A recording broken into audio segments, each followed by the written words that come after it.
এখন আমি ঠিকভাবে কলেজেও যাইতে পারতেছি না আজকে ৩ দিন যাবৎ। খাবারগুলা দে এলাকার বড় বড় বায়ানদের কাছে বা চেয়ারম্যান মেম্বার কাছে দে, এগুলো আমাদের কাছে আসে না। এরা 10 প্যাকেট বাড়বো, 50 প্যাকেট লিখা দিব, 20 প্যাকেট বাড়বো, 4000 প্যাকেট লিখা দিব। আমাদের ১০টা গ্রাম পানিবন্দিত হয়ে ঘর বাড়ি তারপরে গরু বাছুর অনেকের ক্ষয়ক্ষতি হয়েছে। আমরা এই মুহূর্তে দাঁড়িয়ে আছি হবিগঞ্জ সদর উপজেলার লস্করপুর ইউনিয়নের কালীগঞ্জ যে খোয়াই নদীর বাঁধ ভেঙেছিল সেই এলাকায়। প্রায় ৩৬ ঘন্টা পার হলেও এখনো বাঁধ নির্মাণের কাজ শুরু হয়নি। তবে সরেজমিনে এসে দেখা গেছে পানি উন্নয়ন বোর্ডের কিছু লোক জরিপ করে গেছেন, কবে শুরু হবে এটাও সঠিক বলা যাচ্ছে না। গতকাল আবার স্থানীয় সংসদ সদস্য এবং হুইপ জনাব আলহাজি কেগুস পরিদর্শন করে নির্দেশনা দিয়ে গেছেন যত দ্রুত সম্ভব বাঁধ নির্মাণ করার জন্য এবং অবৈধ ড্রেজার সহ যারা অবৈধভাবে বালু উত্তোলন করে তাদের বিরুদ্ধে ব্যবস্থা নেওয়ার জন্য। আমরা ইতিমধ্যে দেখতে পেরেছি এখানে অনেকেই সরেজমিনে আছেন এবং ২০টি গ্রাম প্লাবিত হওয়ার কারণে অনেকেই ভুক্তভোগী এবং হয়রানির শিকার হচ্ছেন, অনাহারে অর্ধাহারে দিন কাটাচ্ছেন। কিছুটা ত্রাণ বিতরণ হলেও তুলনামূলকভাবে কম বলে এলাকাবাসী অভিযোগ করেছেন। আমার পাশে অনেকে দাঁড়িয়ে আছেন, এখানে একজন পরীক্ষার্থী দাঁড়িয়ে আছেন। উনি পড়ালেখার পাশাপাশি জবও করেন, একজন পরীক্ষার্থী। উনার কাছ থেকে উনার যে কষ্ট এবং দুর্দশার কথা আমরা শুনবো। সালাম আলাইকুম, আমি মোহাম্মদ আবিদুর রহমান, ১০ নং লস্করপুর ইউনিয়নের। আমি সিলেট এমসি কলেজে পড়ি মাস্টার্সে। কিন্তু আমার কলেজে যাওয়া খুব অসুবিধা হইতেছে ওই নদী ভাঙ্গা দেওয়ানে। এখন আমি ঠিকভাবে কলেজেও যাইতে পারতেছি না আজকে ৩ দিন যাবৎ।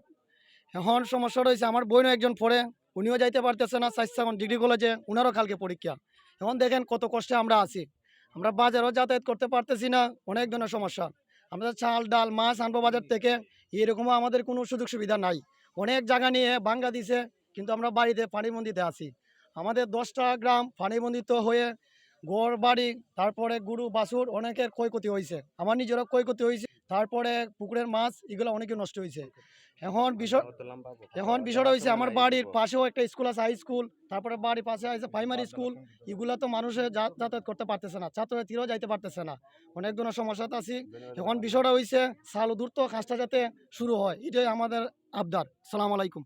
ধন্যবাদ। এখানে আরেকজন ভাই আছেন, উনি উনার লুঙ্গি ভিজা এবং নৌকা দিয়ে এই পার থেকে ওপার যেতে হয়।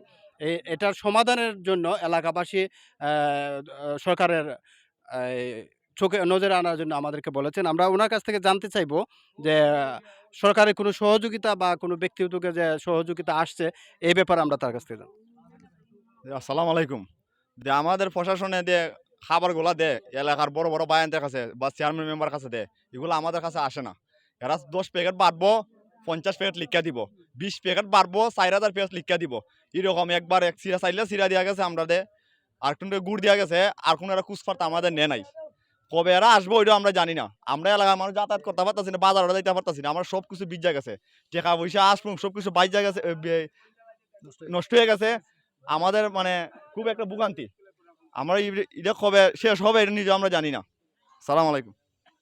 আমরা প্রতিনিয়ত আপডেট দেওয়ার চেষ্টা করতেছি আমাদের এই পেজ থেকে হবিগঞ্জের যে নদী ভাঙ্গনের পরিস্থিতি, বর্তমান পরিস্থিতি আমরা তুলে ধরেছি এবং আমাদের এখানে আরেকজন মুরব্বী আছেন, উনি এই সম্পর্কে ওয়াকিবহাল এবং অনেক কিছুই জানেন।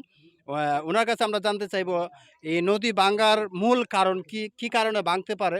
কারণ এখন তো এমনও কোনো পরিস্থিতির সৃষ্টি হয় না যে নদী ভেঙে প্লাবিত হবে। কারণ যদি বড় ধরনের ঝড় তুফান হইতো বা বড় ধরনের বন্যার পরিস্থিতি সৃষ্টি হয়, তখন একটা নদী ভাঙার একটা পরিস্থিতি থাকে। একটা অভিযোগ আছে যে ড্রেজার মেশিন দিয়ে বালু তোলার কারণে নাকি নদী ভাঙার একটি কারণ। এই ব্যাপারে আমরা ওনার কাছ থেকে জানতে চাই। জি, আসসালামু আলাইকুম। আমি কারি আব্দুল শহীদ। নদী ভাঙ্গার বিভিন্ন কারণ আছে, তার মধ্যে ১-২টি কারণ আমি উল্লেখই করতে হয়।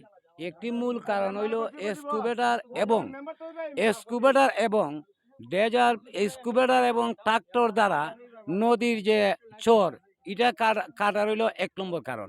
২ নম্বর কারণ হইল যে ড্রেজার মেশিন, যেটা আমাদের গতকালকে উইপ যে কে এমপি মহোদয় উনি নির্দেশনা দিয়েছেন সেটা বন্ধ করার জন্য।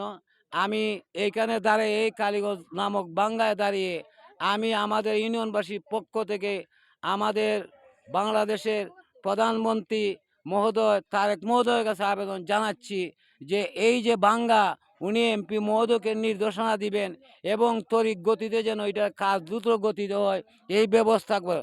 পরিশেষে আমার একটি দাবি, এই যে বাঙ্গাটা এখানের মধ্যে যাতায়াতের কোনো ব্যবস্থা নাই, আমরা নৌকো পাই নাই, পানীয় বোর্ডে আগে অনেক জিনিস ছিল কিন্তু কোনো ব্যবস্থা নাই। শাহজালাল স্কুল থেকে একটি রাস্তা গেছে, আমি দীর্ঘদিন সাবেক সরকারের সময়ে প্রাক্তন কেয়াঘাটে একটি ব্রিজ চেয়েছিলাম আমাদের এমপি মহোদয়ের কাছে, যদি বৃষ্টি হতো তাহলে আমাদের আর কোনো যাতায়াতের ক্ষতিগ্রস্ত হইতো না। আমি এমপি মহোদয় সহ চরহামা প্রাক্তন নইমবাঙ্গা ঘাটে একটি ব্রিজের দাবি জানিয়ে এবং দ্রুত এই বাঙ্গার মেরামতের দাবি জানিয়ে আমি আমার সংক্ষিপ্ত কথা বললাম। আসসালামু আলাইকুম। ধন্যবাদ। আসলে আমরা এলাকাবাসীর যে দাবি আমরা বুঝতে পেরেছি। ইতিমধ্যে অনেকে প্রধানমন্ত্রীর দৃষ্টি আকর্ষণ করেছেন এবং তাদের দাবি হচ্ছে বর্তমানে চলাফেরা করার জন্য একটি নৌকা বা একটা ফেরি যেন দেওয়া হয় এপারে ওপারে যাওয়ার জন্য। প্রয়োজনে যদি একটা ব্রিজ নির্মাণ করা যায় সেটাও তারা দাবি করেছেন। শাহজালাল উদ্দিন জুয়েল, লস্করপুর ইউনিয়ন, কালীগঞ্জ, নরদুইবাঙ্গন থেকে।